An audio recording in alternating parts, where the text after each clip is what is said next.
हाँ तो स्टूडेंट्स, आपने होमवर्क कर लिया होगा, रेगुलर आप पढ़ रहे होंगे।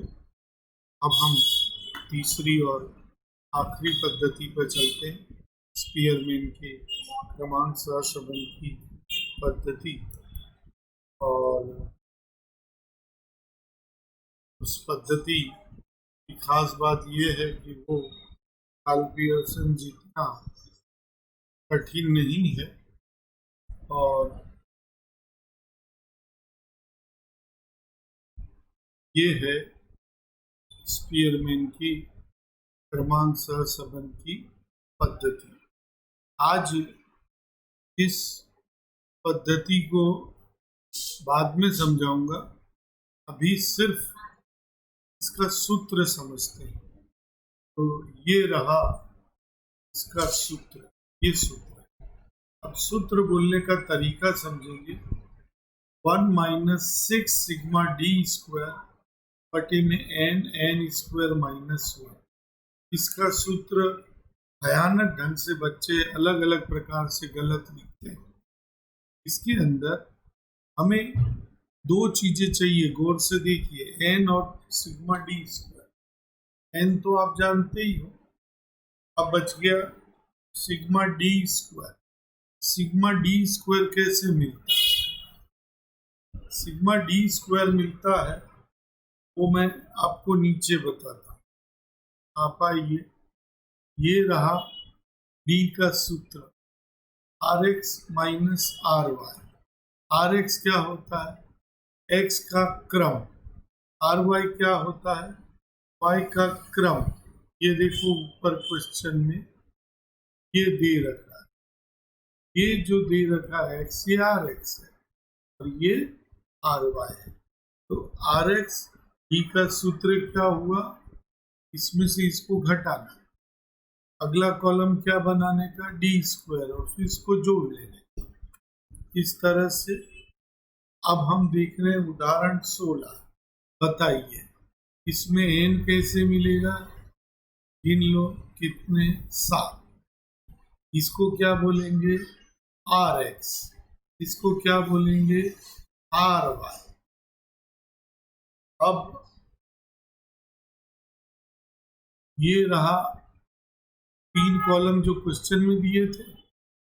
अब आया चौथा कॉलम डी का, क्या बनता है? R X minus R Y. ये रहा आर एक्स आर वाई। कितना आएगा? 7 में से 6, 1, 0, घटाते जाओ, एकदम इजी। याद रखना आपको इसका टोटल जो है 0 आना चाहिए। इसका जो टोटल है ये 0 आना चाहिए। इसके बाद जो है अगला कॉलम बनाना है डी स्क्वायर। डी स्क्वायर क्या होता है? डी का स्क्वायर कर दो तो डी स्क्वायर। ये हमने डी स्क्वायर।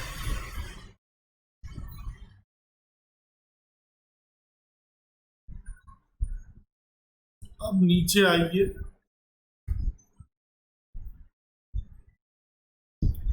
आपको एक चीज बता दूं कि ये जो डी का कॉलम है इसका टोटल 0 ही होना चाहिए। इसके बाद नीचे आइए, सूत्र लगाएंगे। सूत्र में सिग्मा डी स्क्वायर की जगह 12, n की जगह 7, स्क्वायर 1, ऊपर गुणा, नीचे स्क्वायर 1, घटाया, फिर गुणा किया, भाग दे के घटा। 0.5 से अधिक है घनिष्ठ धन सहसंबंध। अगला देखिए, इसमें गिनिए n कितना है? 9। इसको क्या बोलेंगे? R X. इसको क्या बोलेंगे? R Y. अगला आइए, क्या बनाएंगे? कॉलम बी का। जब डी का कॉलम बनाएंगे कैसे बनाते हैं? R X minus R Y. घटाने पे क्या आना चाहिए? ये छोटा है तो माइनस में, ये बड़ा है तो प्लस में।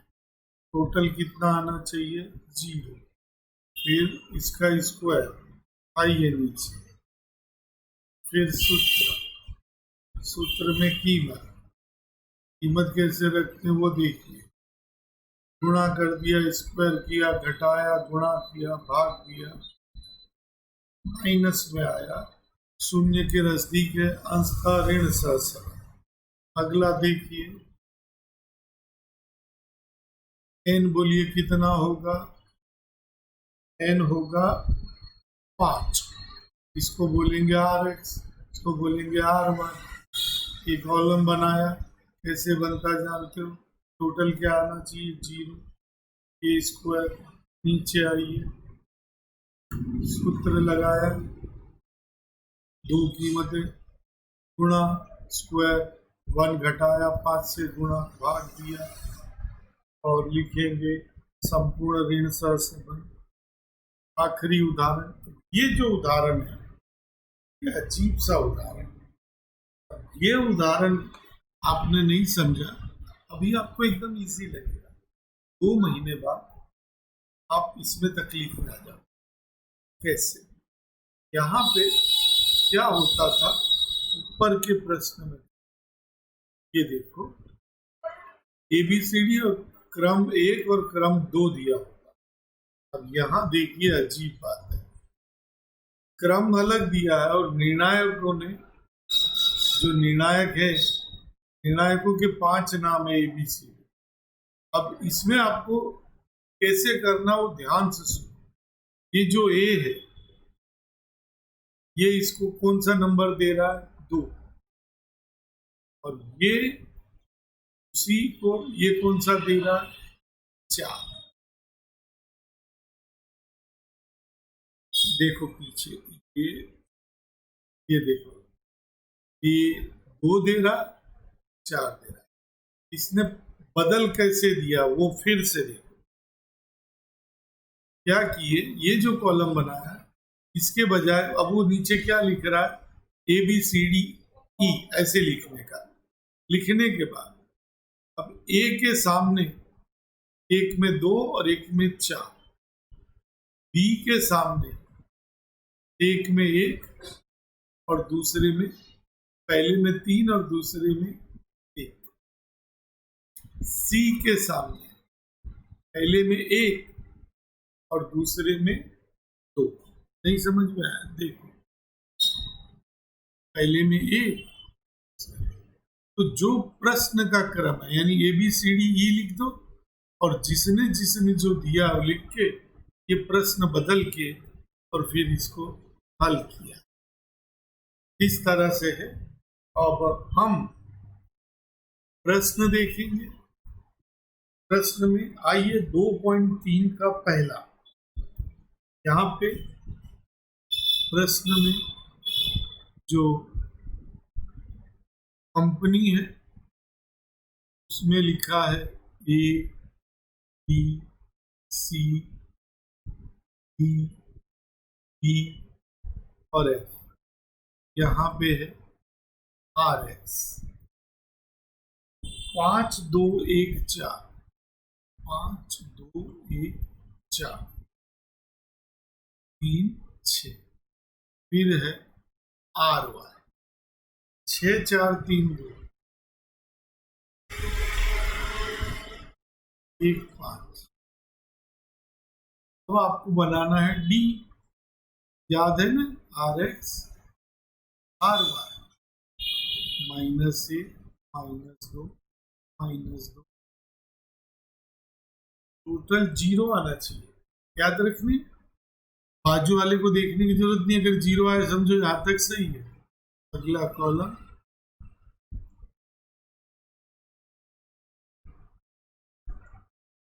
और 18। अब अपने को सूत्र लगा, सूत्र गलत लिखेंगे, मैं पहले ही कह रहा हूं ये वाला सूत्र विद्यार्थी गलत लिखते हैं, इसलिए प्रैक्टिस कर लेना। 6 तो प्रश्न में होता ही है, 18 याद रखना, स्क्वायर करना नहीं, ऑलरेडी स्क्वायर है। n कितना है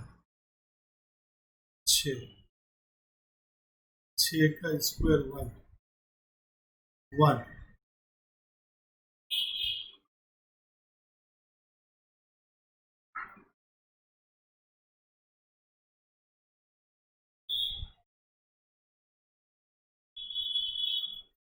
8 छिंग 48 की 8, 4, 6 कम 6 और 4 10। अब यहाँ 6, 36, 1। अगला 6, 35। अगला 3,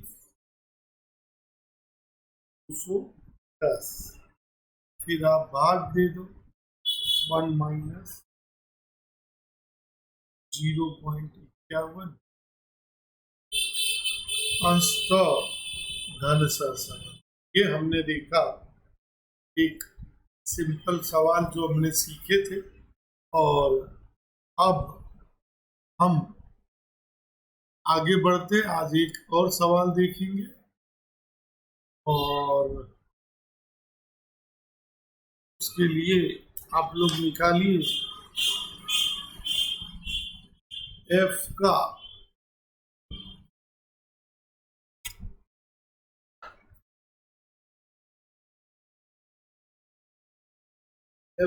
आठवां प्रश्न निकालिए।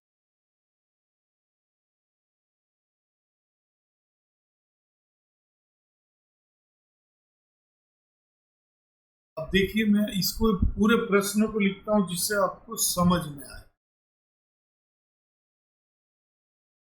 क्रम है 1 से 6।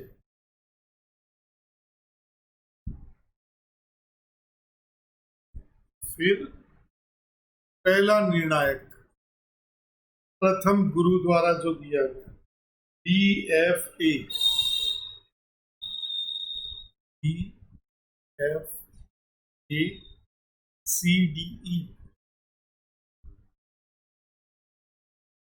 दूसरे वाले से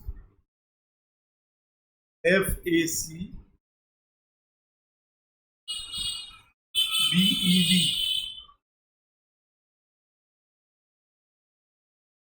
अब आपको इस प्रश्न को मैं बदलना सिखा रहा हूं। आप क्या करिए, यहां पे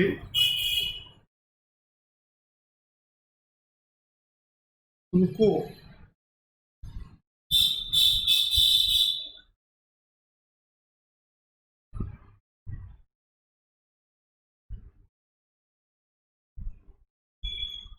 उनका सीधा यहाँ पे लिख दीजिए, प्रथम गुरु द्वारा गुरु। तो ये गुरु, इसमें क्या करिए, ABCDEF ये लिख दिया, और अब क्रम देना है, RX देना है और RY देना है, RX और RY। तो इसमें देखिए ये दे रहा है तीसरे नंबर, इसको 3, और यहाँ पे A क्या दे रहा है, 2। समझे, जिसे B है। तो यहाँ देखिए पहले में B क्या दे रहा है, 1, और ये क्या दे रहा है B, 4। C देखिए, ये C दे रहा है 4, और ये C दे रहा है 3। D 5 और 6, E 6 और 5, F 2 और 1। तो 3 1 4 5 6 2, 2 4 3 6 5 1। अब आगे तो मैंने समझाया था। अगला कॉलम D, RX RY, यहाँ आएगा 1 माइनस 3, 1 माइनस 1, 1, 3 4, ये 0 आना चाहिए। यहाँ आएगा 1 9 1 1 1 1, 10 और 4 14। अपना सूत्र लगा लें, 1 minus 6 sigma D square N square minus 1, 6 14 2 2 4 2 6 6 1 6 24 2 6 और 2 8 6 36 1।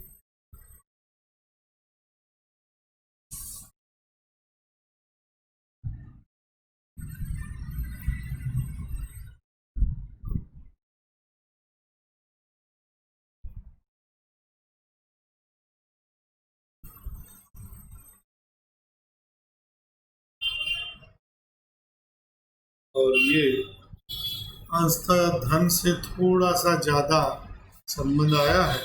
इस तरह से मैंने आपको आज होमवर्क में देने जा रहा हूँ। हमने मान सहसंबंध स्पीयरमैन शुरू किया। मैंने कहा कि इसका सूत्र विद्यार्थी गलत लिखते हैं, इसलिए सूत्र की गलती ना हो, इसका होमवर्क है।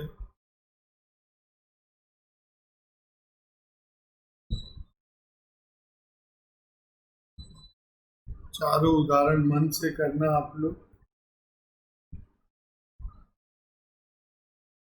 ये एक सवाल स्वाध्याय का